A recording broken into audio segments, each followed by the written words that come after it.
of the night, and into his American adventures comes Bulldog Drummond.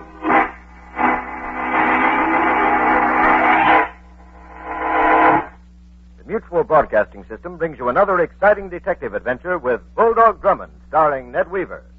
Champion of justice, amateur detective, celebrated soldier of fortune of screen and radio, Bulldog Drummond comes to you every week at this same time with more of his baffling and intriguing mysteries. For adventure and excitement, keep this rendezvous with Bulldog Drummond every week.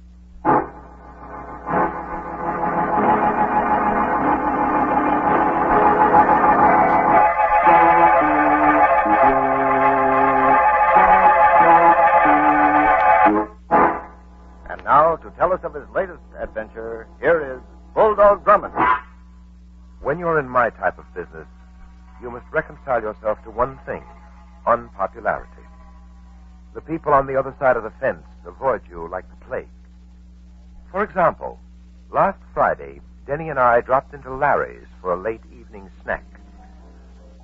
Larry's is one of those intimate little spots on West 47th Street with the usual assortment of cartoon caricatures on the walls and the usual assortment of shady characters at the tables. The place was crowded, but the cheering section was conspicuously silent as Denny and I squeezed our way toward a booth in the rear. Look, sir, that booth isn't vacant after all. Someone's sitting there. So I see. Roxy Hagan. Hagan? Friend of yours, Captain Drummond? Not exactly a friend, Denny. A professional acquaintance, you might say. Roxy and I both deal in crime, but from opposite approaches. You can easily size up our relationship by the unwelcome glance he's giving me. But look, sir, he's leaving the booth. Well, come on, let's get it before someone else does. Right. Well, this is a bit of luck, and I'm famished. And I wonder why Roxy left so hurriedly. Well, obviously he was finished. No, on the contrary. Look here, his glass. He hasn't touched his drink. Oh. You know, Denny, I think I frightened Roxy off. Well, that's one way of getting a seat in a crowded restaurant, eh, sir? Oh, here's the menu. I see you didn't touch your drink. What's that? I said I see you didn't touch your drink. What business is that of yours? And if you must know, that drink Who's he? Oh, Denny? You were supposed to be alone. He's usually with me. Well, if you say he's all right. He's all right. Move over, you. Now, look here, I said over. But I... Over, Denny. Yes, sir. Let's get down to business. A good idea. I got it with me. Now, you see, Denny, he's got it with him. Oh, he has? Oh, that's fine. Hey, what am I talking about? And what's the matter with him? He's the confused type. Well, tell him to shut up. Why, of all Shut up, Denny. Yes, sir. Now, here's your ticket. You hold it until I tell you where and when to deliver. Is that clear? Quite clear. All right. Now, your telephone number.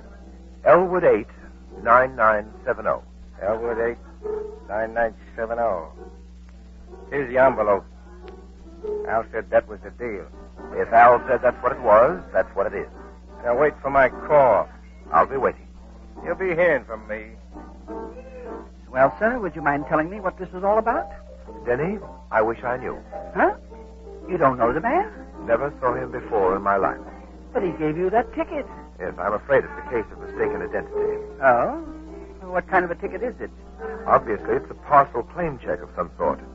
And he wants to ensure it's safekeeping. Well, what are we going to do about it? We're going home and wait for our mysterious visitor's call.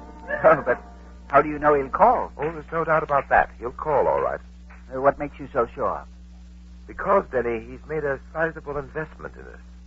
In us? Look for yourself in this envelope. There's a $1,000 bill.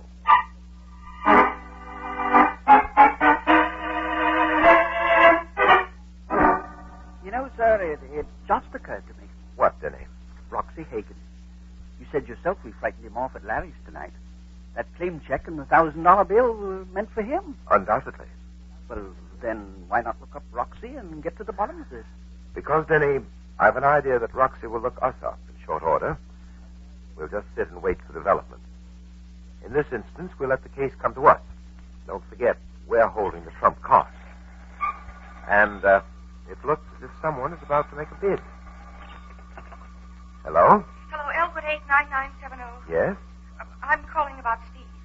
Steve? Yes, Steve Mantell, the man you met at Larry's. Oh, yes. Well, this is very important. He wants me to bring you to him.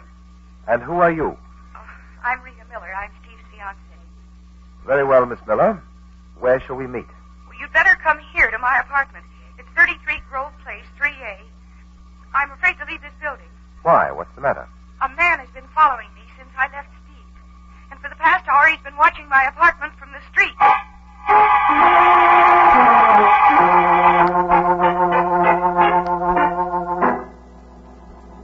Now, Miss Miller, about this man who's been following you. He's still down there. Look for yourself. Denny, the window. Yes, sir. Miss Miller, suppose you enlighten me about the parcel claim check. Claim check? What claim check? The one I'm holding for Steve Mantell. Well, I don't know what you're talking about. Captain Drummond, Yes, Denny? there is a man standing across the street. I told you, he's the one. There's nothing unusual about a man standing on a street corner, is there, sir? Not necessarily. He's wearing a tan hat and a brown coat. Huh? And he's carrying a black bag. Well, Denny? Oh, that's correct, sir. He's holding a black bag, all right. Well, now do you believe me? Who is he? I don't know. Oh, please, Captain Drummond. Steve asked me to bring you to him as soon as possible, and he said to make sure that I'm not followed. But how will I get out of here? Well, now, let's see.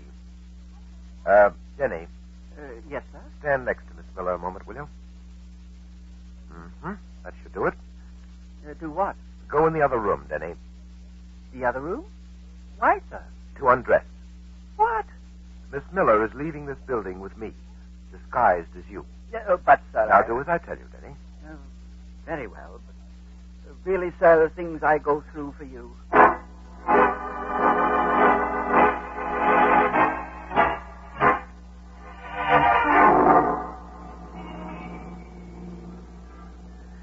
Poor Denny.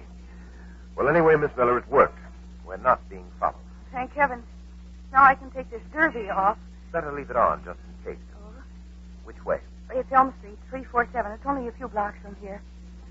Miss Miller, what sort of business is your fiancé in? Steve, he's a laboratory technician. Where? Well, he just came in from Chicago the day before yesterday. He finished an assignment there. I see, Chicago. Uh-huh. After we're married, we expect to go back to Chicago. As soon as Steve completes some work here. What kind of work? Well, I don't know, really. Steve just said it was very important to him. And profitable? What do you mean by that? Nothing. Captain Drummond, you've got to tell me what it's all about. Frankly, Miss Miller, I'm as much in the dark as you are. But I'm sure Steve Mantell can enlighten the both of us. What number did you say? 347. It's that brownstone next to the apartment house there. Just there. Just down these stairs. He has the basement apartment. Here we are. See, that's strange. What is? The lights are out. Steve said he'd be waiting. He wouldn't have gone to bed. I'll ring again. Steve? Steve? Captain Drummond, maybe something's happened to him. Yeah. Steve, I've been... Yeah, what is it? Captain Drummond, this isn't Steve. Hey, what do you two want? We're looking for a Steve Mantell. You got the wrong place. You don't live here. This is Steve's apartment. What do you two think you're doing? You getting me out of bed in the middle of the night to play games? Steve lives here. I saw him here only a few hours ago. That damn crazy. Believe me, Captain Drummond, that's the truth. Look at the get up on her. Don't you know, girlie, you can get picked up for imitating a man? Now, just a moment. And listen, you two. You ring that bell again and I call the cops. Now go on, beat it. Oh, Well, Miss Miller? Oh, Captain Drummond, this is a trick of some kind. Steve was here a few hours ago. This is his place. Believe me, it is. I know, the mailbox. That's it. The mailbox over there. Steve's name is on it. Look, you... Evidently, there must be some mistake, Miss Miller. The name on this card is James Burton.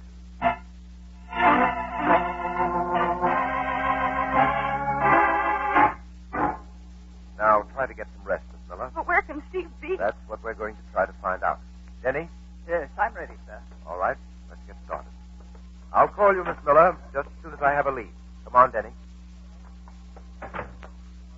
What about the man with the black bag who was keeping a watch in this building? Oh, he left a few moments after you departed with Miss Miller. By the way, sir, where are you going to stop to look for Steve Mantell? At 347 Elm Street. But you said it looked as if Mantell didn't live there. It only looked that way, Denny. Oh, what do you mean? The man in pajamas who answered the door. Well, what about him? He said we awakened him. I looked him over quite carefully. And? Well, it isn't customary, Denny, for a man who wears pajamas to sleep with socks and shoes on.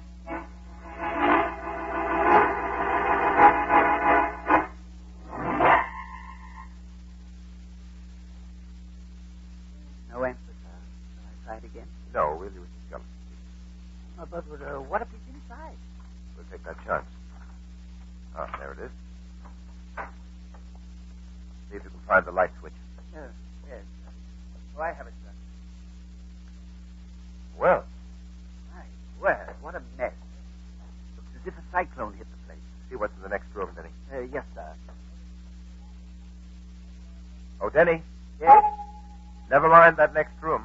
Did you find something? Yes, what we came for. Behind this couch. There he is, Steve Mantell. Dead? Yes, Denny. Very dead.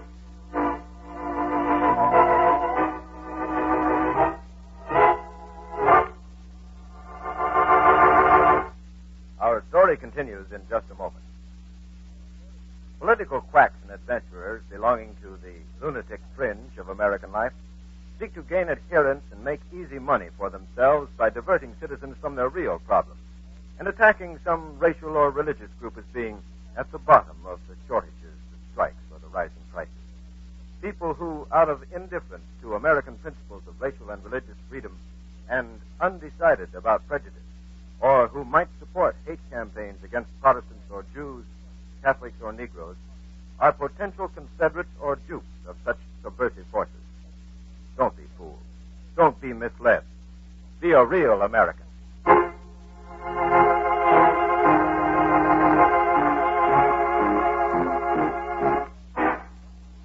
And now, back to our Bulldog Drummond adventure. Oh, I've searched everywhere, sir. I found nothing. Anything in his pockets? Empty, every one of them. Whoever killed Steve Mantell certainly went over this apartment with a fine-tooth comb. But they overlooked one thing, Denny. Yes, what's that? This label on the inside of his coat pocket. Here, look. Baum Brothers, Clothers, Chicago, Illinois. November 16th, 1946. And the name of the wearer here. Edward Torrey. Edward Torrey? But his name is Steve Mantell. Evidently not in Chicago. What do you mean, sir? I mean that Steve Mantell found it convenient to use two names. Well, come on, there's nothing more we can do here. First, we're stopping off at the nearest telegraph office to send a wire to Chicago. To whom in Chicago? The police.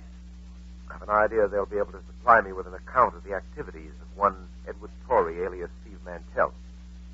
And then, Denny, from the telegraph office, we're going straight home. But why home? Oh, just to see which way the wind's been blowing there.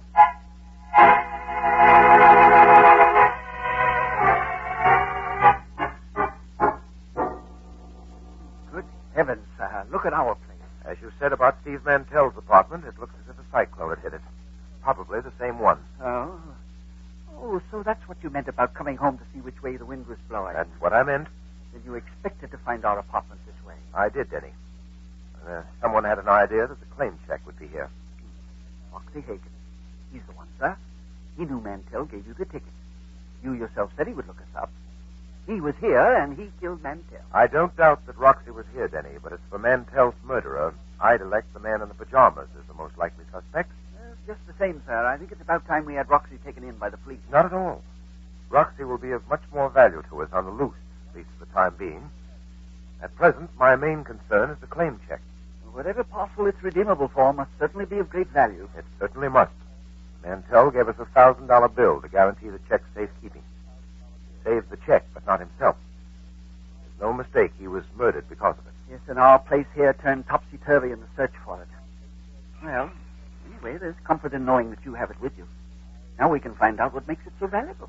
I haven't it with me, Denny. What? You left it here? No, I mailed it. Mailed it? While you were waiting outside the telegraph office. It will arrive here safe and sound in the first mail tomorrow morning.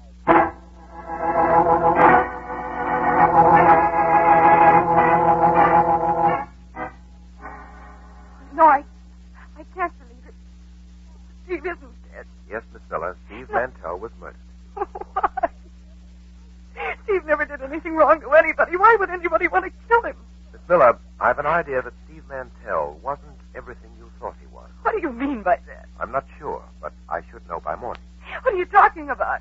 I expect a wire from the Chicago police in answer to an inquiry of mine concerning Steve Mantell.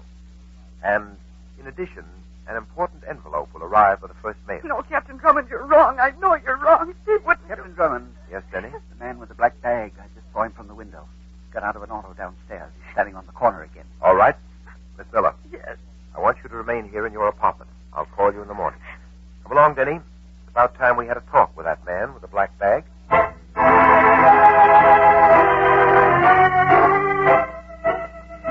Yes, there he is, sir. Standing near the street lamp. Stay in the shadows along the building. Have your revolver ready. It's ready right now, sir. Look, he's walking away. Sure. You must have seen us coming. Hurry. But he's walking faster. He's making for his car. Quickly, before... Down, Denny. Crawl over behind those stairs. Man with the bag. Look at him, Denny. Why, he's falling over. Come on. Come on. Those shots were meant for him, not us. Well, sir? He's dead. Get that black bag. It's over near the curb there. You're right. Yes, here it is, sir. Look at this. His identification card. Robert Matthews, Benson Investigation Bureau, Chicago, Illinois. A private detective. Now let me see the bag. Yes, here you are, sir.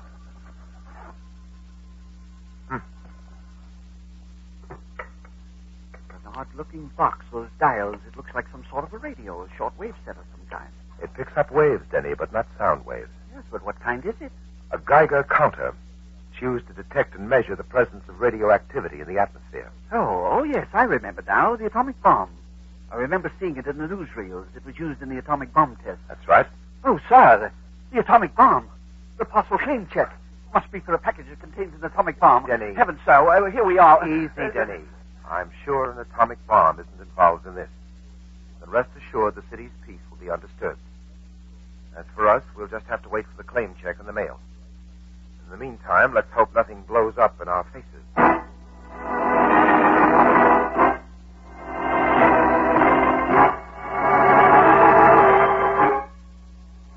Yeah, of all the mornings for the mail to be late, this above all days. Don't worry, Denny. It'll be along any minute.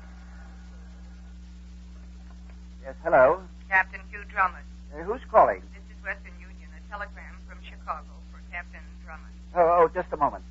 Captain Drummond, the wire from Chicago is here. Oh, Captain Drummond speaking. A wire from Police Headquarters, Chicago, Yes, go ahead, read it. regarding your inquiry concerning Edward Torrey.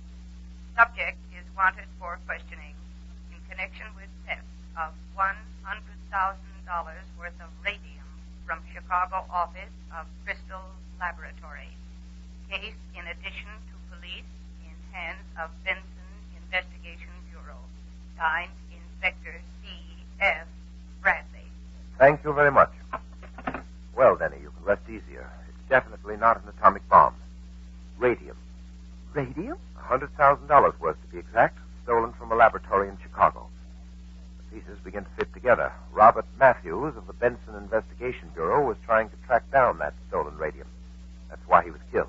Mantell stole the radium? Mantell, under the name of Edward Torrey. But why was Matthews carrying the Geiger counter? Well, Denny, radium, too, sends off radioactive elements. That must be the mail. Madeline. I'll get it.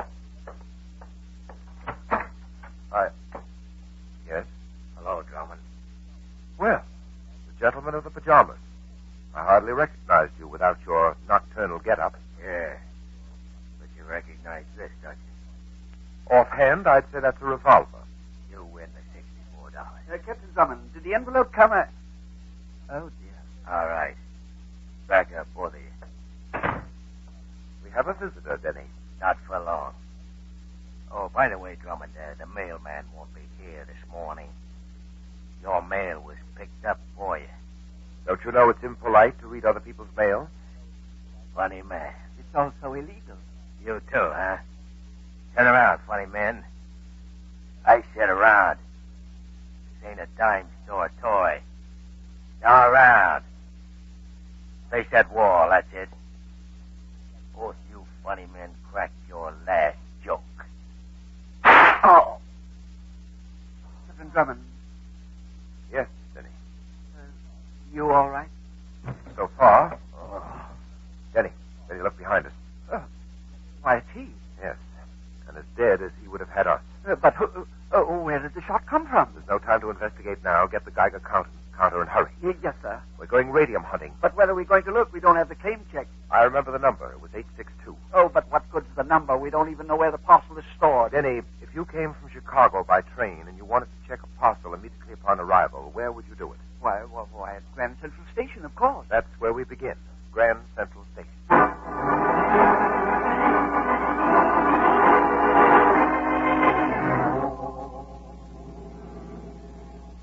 We'll enter the station from the West Plaza, Denny. That's nearest the parcel checking room. Yes, sir. Oh, what's that? The Geiger counter. Listen to it. Oh, it's ticking faster. The nearer we get to the station, the more active it becomes. The radium must be in the parcel room. Parcel 862, you say? That's right, 862. I want to see it immediately. All right, 862 was checked out just a few minutes ago. All right, get going, Denny. The package was picked up just before I got there. Yeah, right, sir. You know, sir, I thought something was strange. Just as you went into the station, the counter trailed off and then stopped completely. Cut across town, Denny. We'll avoid the heavy traffic. Yes, where are we going? We're paying a long-delayed call on Roxy Hagan. But why Roxy now? Because the parcel room attendant's description of the man who picked up the package fits Roxy to a T.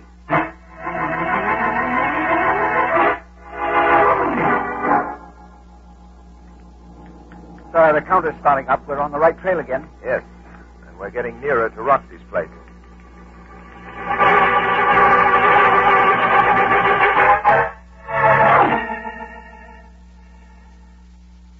Oh, this elevator is so slow we could have walked up faster. We'll be there in a second. Captain Drummond. Sounded as if it came from above. This way, Denny. Right? Apartment 6-3. Here it is. The door's locked. Come on, we're breaking it in. Ready? I'm ready. It's giving. Oh, once more. That's it. But look, sir, the window's open. He must have gone down the fire escape. No, Denny. Look. Over there on the floor. Oh. It's Roxy. Yes. And it looks as if we won't have that talk with him after all.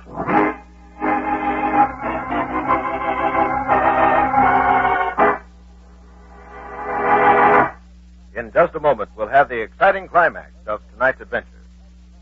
USO represents the three great faiths, Protestant, Catholic, and Jewish, and combines the efforts of 6 member agencies: Young Men's Christian Associations, the National Catholic Community Service, the Salvation Army, the Young Women's Christian Associations, the National Jewish Welfare Board, the National Travelers Aid Association. USO is the voluntary expression of the American people's desire to stand beside the GI, as shown by the remarkable record of 1.5 billion services by 1.5 million volunteers. USO's task in 1947 is part of the unfinished task of winning the war, of safeguarding the fruits of victory so that peace can be made secure. They still need USO, and USO is you.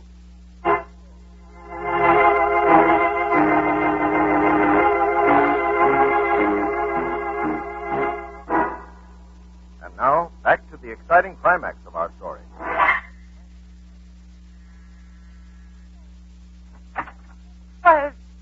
Captain Drummond. Priscilla? Come in. Go ahead, Denny.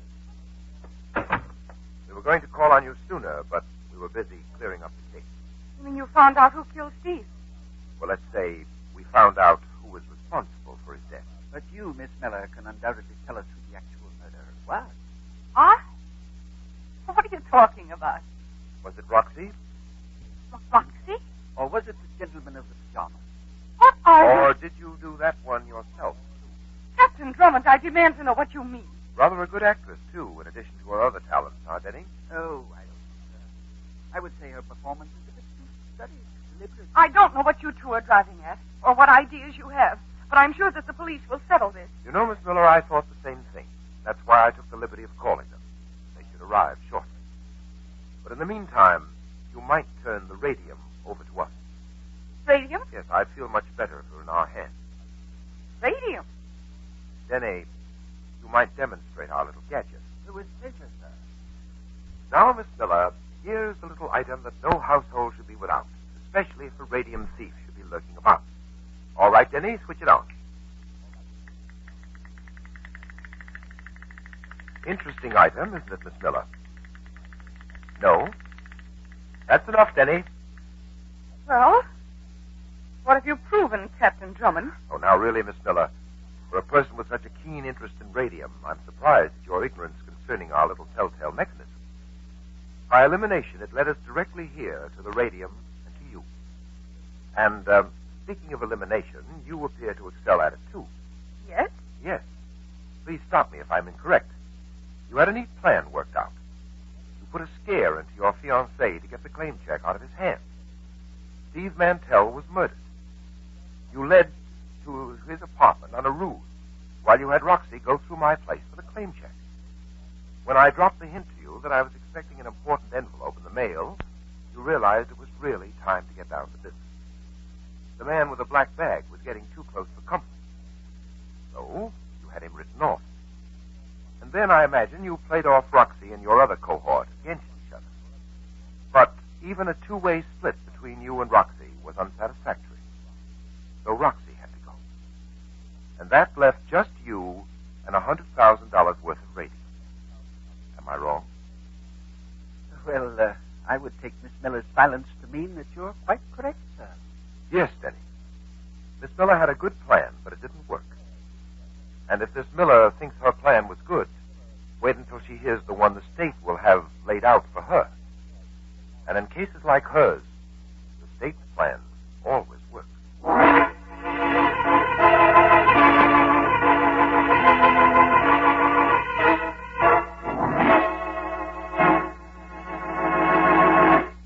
Bulldog Drummond will return in just a moment to tell us about next week's story.